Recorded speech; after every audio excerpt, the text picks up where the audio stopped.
Okay. All right. I think we're live. All right. Uh, Well, hello, everyone. We're going to have just a couple of minutes, give some people time to kind of trickle in. I know it's right around lunchtime for the East Coast. Give people a chance to kind of get their food. I'm John Baker. I'm here with the amazing Uri Hermati. Uri, how are you doing? How's your week going? I'm doing great. How you doing, John? I'm Great doing week. well. Tech week in New York. A lot of Really? events, a lot of meetings. Yeah. Did you go any good talks, any good events? Some discussions over this report that we're going to talk about. Pretty Yeah. interesting for everyone.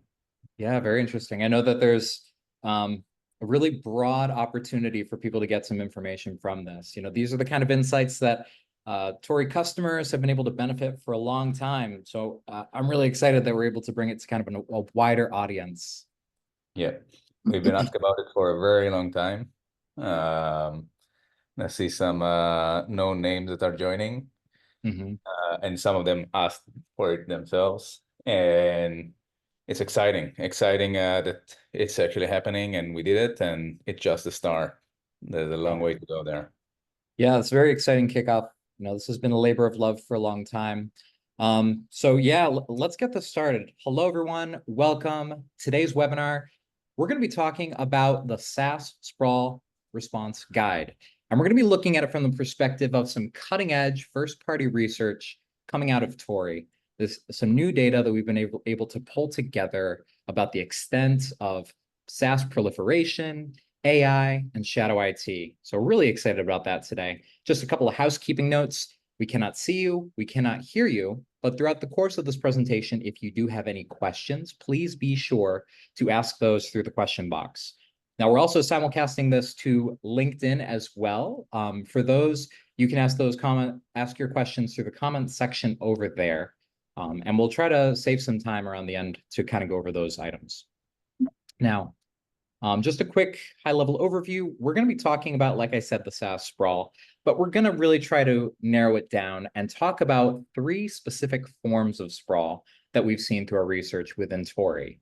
Not all shadow IT, not all SaaS sprawl is created equal. And so we want to bring a little bit more of categorical understanding to the different forms and maybe how you might treat them a little bit differently. So we're also going to have tactics, techniques, tips, things that IT professionals can do to address these issues within their organization.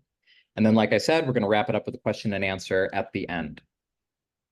So, like I mentioned, my name is John. I'm here with Uri Haramati. Now, Uri, if you've been fortunate enough to interact with him at some point, you might know that he is a man of many interests, many talents. He's a serial entrepreneur with a proven track record, founded multiple companies, and he's just been in this game for a while. He has a passion for building, and he's brought that passion to Torii, which he co-founded along with Tal and Uri Nativ. And he really, back in 2017, identified this issue of SaaS and saw that there were issues with the way that we were managing it. And we weren't giving IT the best tools to understand this problem, but then to better take that visibility and get better control over the technology within their ecosystem. But Uri is not just about SaaS and work. He's also a man of many interests, like I said. I feel like every time I'm talking to him, it might be carpentry, it might be athletics. He's known to run a marathon here or there, talking about family, camping, being outside, film, television, man of many interests. I always enjoy our conversations. So like I said, Uri, I'm going to hand it off to you now if you want to take us away. And we're going to start talking about the SaaS sprawl, what we know. And we have a little bit of historical context if you want to set that for us. Yeah, so thank you very much for the introduction, and I enjoy our call as well. So we've been looking at SaaS adoption and SaaS Pro and the usage of SaaS for 7 years now. We started back in 2017, and we've seen the trend that it's growing and growing. And part of what we've seen is that the adoption of apps before the pandemic, you had about 13 apps that were being used, new apps that are being used in a month in a single company. And then during the pandemic, it started increasing. And then it decreased, but it's still on a higher level.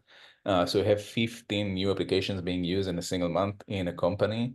These are crazy numbers that companies usually overlooked and don't know. Hmm. Yeah. Now, we talked about that a little bit in terms of this. We have this historical context. Here's a poll for our audience, for those who are able to participate. Like I said, those on LinkedIn, you're not able to participate in this poll, but for future webinars, you can if you go to toriehq.com/webinars.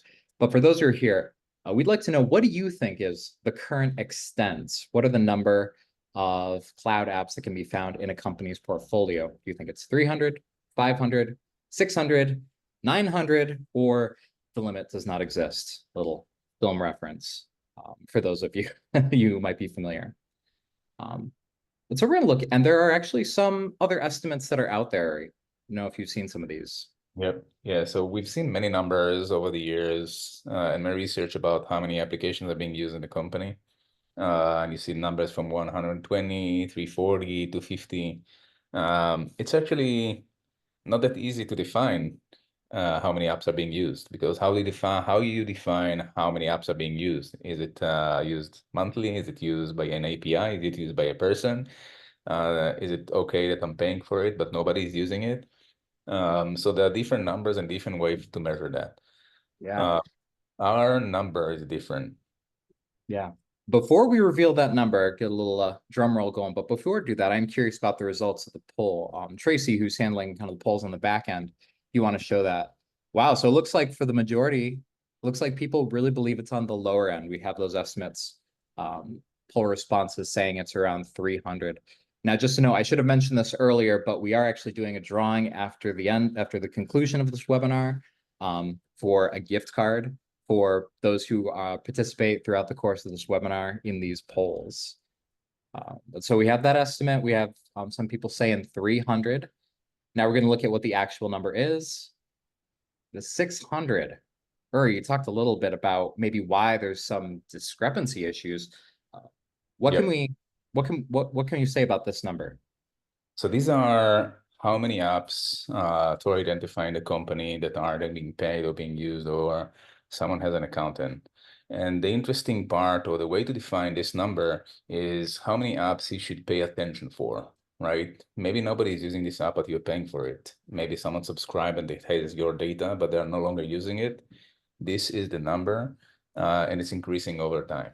Mm-hmm. Yeah, absolutely. And we've also got some additional data in terms of the distribution of those apps within the organizations. Yeah.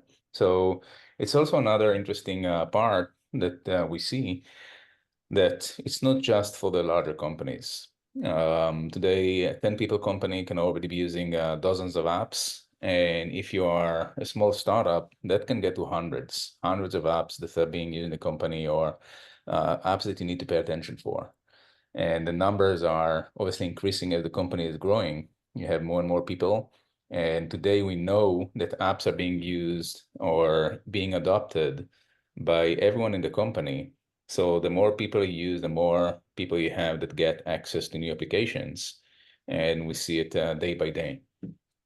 Yeah, absolutely. One thing I know that's really interesting is we have this idea of, we tend to think of it as directly correlated. Number of employees equals numbers of apps. But we see that's not really the case.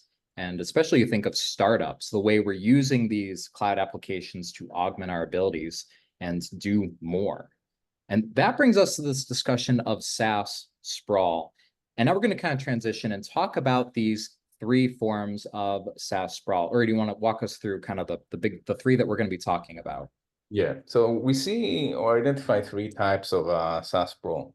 One of them are sanctioned apps that are overbought. And sanctioned apps can be apps that you are aware of, that you are paying for, procurement knows about them, IT knows about them, and you're just not using them the way you want to use. And it's something that it's not new. We've known about shelfware for many years. But with SaaS, it takes another dimension, and it's a much larger problem when you have so many apps and very little to control or understand what's going on within these apps. The second one is individual unmanaged apps, right? Some apps are being signed up by people that may be also paying for that. It might be unmanaged by the IT, might be unmanaged by finance or procurement. So we see these unmanaged apps being used. And some very interesting insights that we've seen for the first time is the explosion of what we call shadow AI, right? And we'll get into that. That's a very interesting point that we've seen on this research. Yeah, absolutely. Very excited about that AI, but before we jump into that, we're gonna get another poll from the audience, and a reminder that those who answer this, there's a chance to be entered into a raffle for a gift card at the conclusion of this. What do you believe is your license non-utilization rate today? That means for all the app or for all the licenses you have in the organization, what percentage of those do you believe go unused, let's say within a given month or a 30-day window? Is it 10% or less, 10 to 20, 20 to 30, 30 to 40, and 40 plus? Now, this is less about there being a correct answer, but more an opportunity for you to kind of reflect on the situation with your organization today. Now, where you want to talk through our findings around the sanctioned apps that are overbought. Yeah. So these are the apps that we've seen that are overbought according to percentage of how much they're being overbought. And obviously, as you can see, the apps that we all use on a daily basis, that's Salesforce and Zoom and Jira. But you see all other apps that are getting from 10% to 50% of overbought apps. And this is a huge problem. It's a huge problem for finance, a huge problem for efficiency. And company needs to be aware of that and manage that. We'll talk about how they can do that.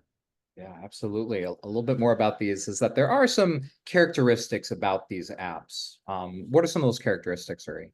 Yeah, so these are usually apps that we know, right? These are not shared IT. These are apps that we bought, and everybody know about the usage of these apps. They usually don't represent security risks, the fact that you overbought them, because you don't have access to anyone by being overbought. But they do represent a coordination problem, right? Because some people may be using other apps or we transition to other tools, and some people just don't use the license that they should have, and these things tend to go off radar. Yeah, I like the phrase you used there, that it's a coordination problem, because it's easy to think about these things as either it's a waste of money or it's underutilization. But the reality is that companies are dynamic, app licenses are changing, number of employees are changing, and it's really about finding that balance and that coordination. But this isn't a hopeless situation. There are things that IT professionals can do about it, Uri. Yeah. So also, the first thing to do is monitoring that. And monitoring that doesn't mean just go every day to the admin console of the app and see what's going on. You need one place to see everything, and it's something that's being updated in real time. So you have an idea what's going on, and you can get notified or understand regularly. Then you need to right size them. Right size, it sounds like an easy job, but it becomes harder when you have so many apps. And then you need to also prioritize and also get understanding from the people. Can I right size? Can I take your license or not? And that thing must be automated because when right sizing becomes automated, that's where you can really start and deal with the strategic decision instead of just always being right sizing. And there's also many companies that are saying, okay, my license will be renewed, or our contract will be renewed in a year from now. Why should we right size today? And the answer for that is they should, and it should be automatically. And the reason for that is that once you right size, when you grow up and when people are changing and the company is changing, you can grant licenses with ease if you also take them with ease, right? And we've seen it with companies that have this amazing automation for right sizing. And the last part is being ready and prepared for the renewal, not just with your negotiation skills, but also understanding data and getting ready to who should really have a license, who is actually using it, what departments, can I change anything in the renewal, and really capitalize on the renewal. That's the point when it can save the most and use real data for that. And part of the thing you mentioned at the beginning and the coordination problem is that many times we see that these apps sometimes being replaced by shadow IT that nobody knows of, and then you get unused licenses of the generally known apps, right? Yeah. So if there's maybe a system to buy instead, or a system that is replacing some of the features, these are things you should really know before the renewal. Yeah, absolutely. Absolutely. Now we're going to transition and talk. You brought it up there. Shadow IT often is filling in sort of a gap when we have these coordination issues. We have this lack of communication. And so we looked at the overbought apps, but we also looked at what traditionally is often referred to as shadow IT. We prefer, in this context, the term unmanaged apps. Uri, what can you tell us about these findings from this research? Yeah, so in these apps, these are the applications that we found that are most common as shadow IT apps, right? And the idea is that they are not necessarily, usually they have minimal friction for onboarding, right? You can just sign up and use it. And we've seen it again and again with shadow IT and different apps, and that's part of the transition for SaaS, right? The other thing is that you can use it by yourself and it's empowering you. You don't need the entire company to use it. It might be something that improves your writing or something that is changing, automating a certain aspect of your day, and you start using it. It can also augment your different tasks, right? It can be something for improving your workflow or improving one of your processes. So usually, we see the impact of shadow IT apps, and I like to call it the good, the bad, and the ugly, right?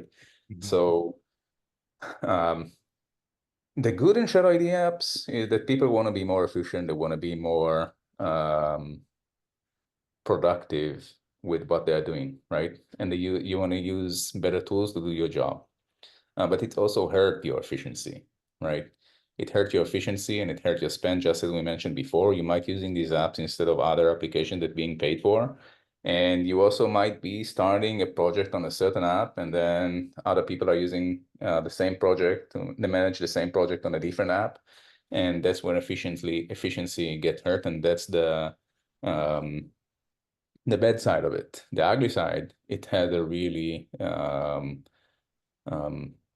high risk and security exposure when you have the data going on to different apps all around the company and you don't know where they are going. Usually the apps that we've seen here, usually they are harmless or they are usually seems harmless, right? But there are two things about them. They often require integration with critical systems, or they usually get some sensitive information in disguise, I like to say it, right? Because if you want to summarize something that summarize your meetings, you're gonna need access to this tool to your meetings. And then it might be customer information, it might be confidential company information that is being shared in that meeting. So these are the things that makes it much more riskier. Yeah, and I think that's an important distinction because a lot of times it's easy to talk about the terrors of shadow IT and paint it like they're all these bad actors. But the real reality is that often the most prevalent threat comes in the form of incompetence or tools that you're connecting with where they just don't have a fully built out team. They aren't abiding by these security and compliance expectations. And a lot of these errors can have trickled down domino effects that can kind of undermine the security of your organization, even if there's no necessarily bad actors involved. But with that in mind, we know that, again, there are steps that IT can take. What are those, Uri? Yeah, so obviously the first solution, you can block shadow IT. That will never happen probably. You can try, you can improve, you can reduce. The way I see the goal with coping with shadow IT is just simply to put it in the light and manage that. And what I mean by that is you need to know about everything that is being used and get the people involved. Get the people involved, and for them both in the education and both automate the understanding that now you start using your app, we need to know some details about it. And we might also give you time to use it because you're not integrating anything, you're not sharing any confidential data. So you can evaluate it for a few weeks and then and then we can talk about it. So you can remove friction and still be secure. And the other one is to create clear expectations, right? So you want to be you want to get people to understand what apps are approved and what apps are not, what apps we're going to ask you to go through legal, to go through finance, to go through IT, and in what times, right? And we need to address the apps that have either associated costs or integration with critical systems. Or another thing is when you have sensitive data that is potentially going to go to these apps. Yeah, absolutely. Now we're going to have another poll question here where I am curious because we're going to be transitioning now from unmanaged apps to this explosion of AI. So for those out here who are watching, what is your level of concern about the impact of shadow AI in your organization? And we're going to be talking a little bit about that. Maybe your answer would change if we were to ask this at the end. But is it minimal, moderate, significant, or you're not really sure? So encourage everyone to answer those questions in the poll. And again, for those watching on LinkedIn, in the future, if you want to be able to participate in these polls and have a shot at one of these gift cards, you can register for these upcoming webinars at toriihq.com/webinars. So now, Uri, talking about this explosion of AI, and this is something I should have mentioned earlier, but for these apps that are shown here, this percentage means that how often, when discovered within the organization, they are left unmanaged. They don't have someone who's directed to be in charge of it. And these were the top apps for those. But there is there's a trend here amongst those that were unmanaged. There's a lot of AI. Maybe you want to talk about that, Uri. Yeah. This is something that when we've seen the data, it was surprising and not surprising, right? It was not surprising because AI is all over us these days, and we've seen amazing tools and amazing tools that are utilizing AI.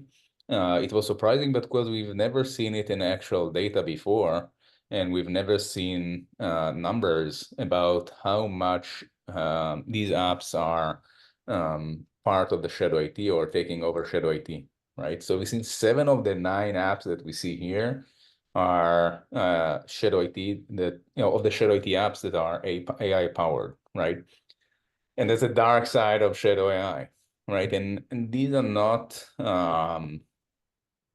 usually, as I said before, usually not harmless apps. And on the other hand, they can be, right? You don't know what is being shared. You don't know what is being used there. Sometimes people are not trained to opt out from training or not. So there's a lot of risk with these apps, and some of them are, as I said, pretty simple to understand and not intrusive. It might just take summaries of your meetings, but your meetings might just have very sensitive data in it.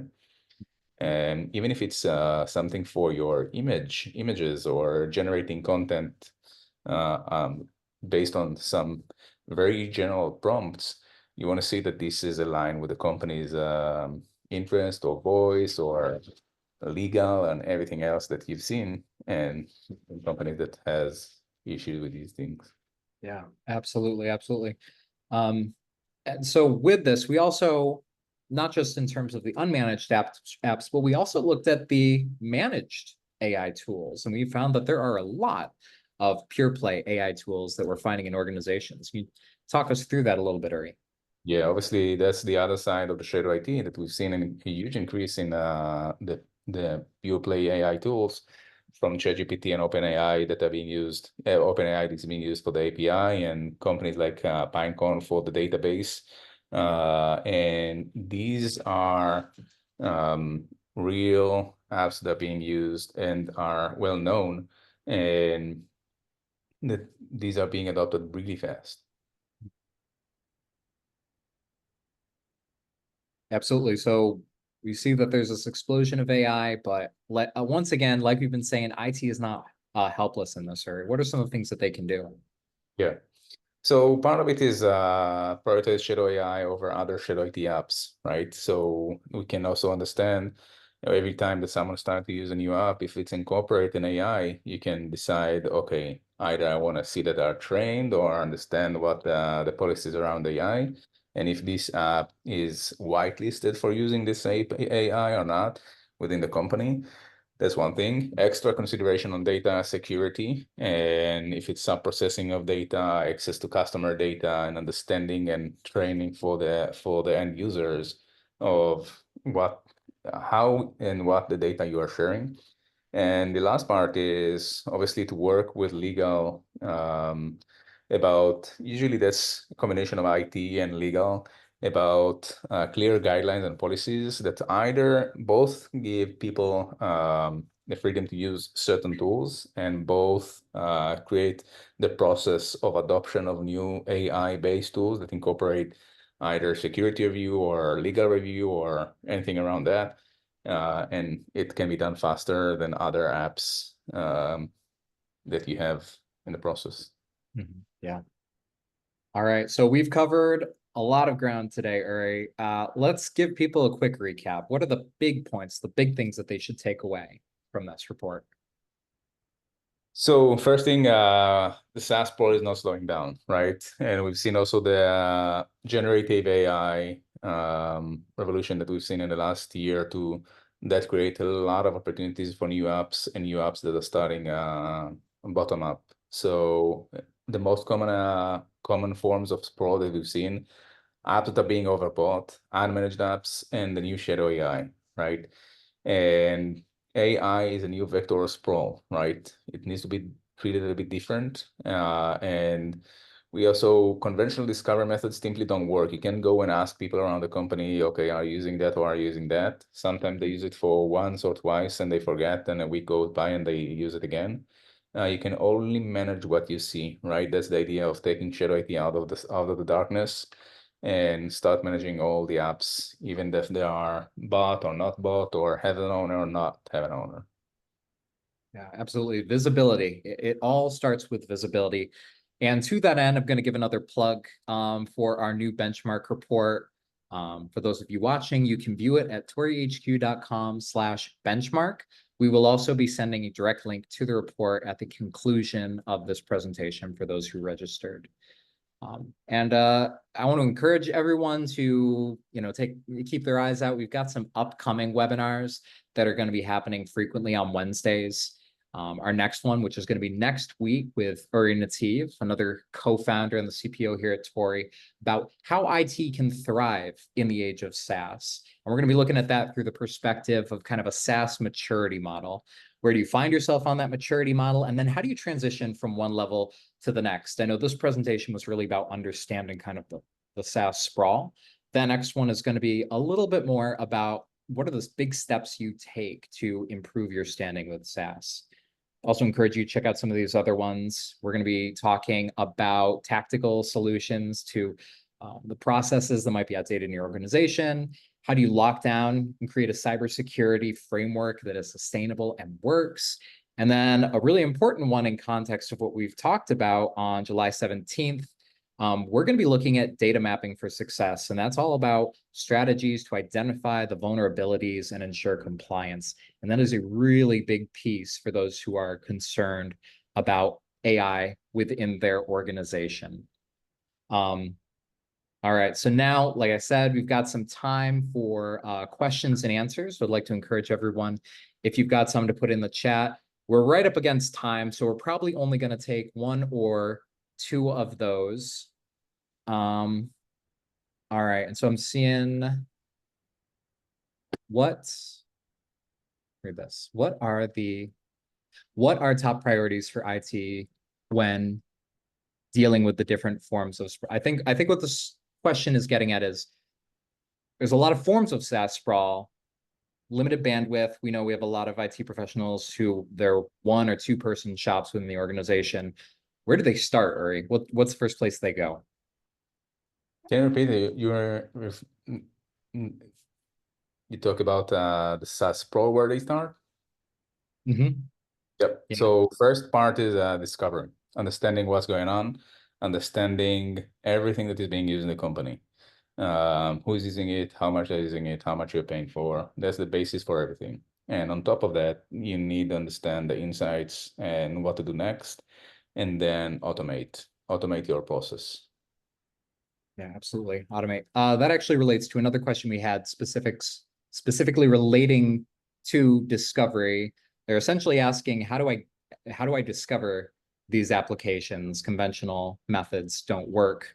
How do you go about discovering these apps? How Torii discovered them? So I think this person is wondering in general, how do they discover it? Okay. Murray, what would you recommend? So I can edit how Torii is discovering the apps because usually companies, before they have something, they are asking around what apps people are using and then compose a spreadsheet. That needs obviously to be updated. We chose a way in Torii to have as many data points as we can to discover and understand the SaaS stack. So it can be your single sign-on to see what is being used from there. It can be a browser extension that identifies what people are signing up with their corporate email. It can be your finance system of what you are paying for. It can be your reimbursement tool to see what SaaS people get reimbursed for. Can be third-party apps from other tools, like everything that's connected to your Slack, everything that's connected to your Google. We get that from the API. And we have many other methods. Each company compiles their own methods, kind of adding more pieces to the puzzle to see the entire picture. Awesome. All right. Well, we are right up against time. So I want to thank you, everyone, once again. We appreciate your time. We appreciate your attention. We know that it is scarce and it is valuable. So we thank you for joining us, and we hope to see you in one of the upcoming webinars. Thank you very much, John. Have a great day.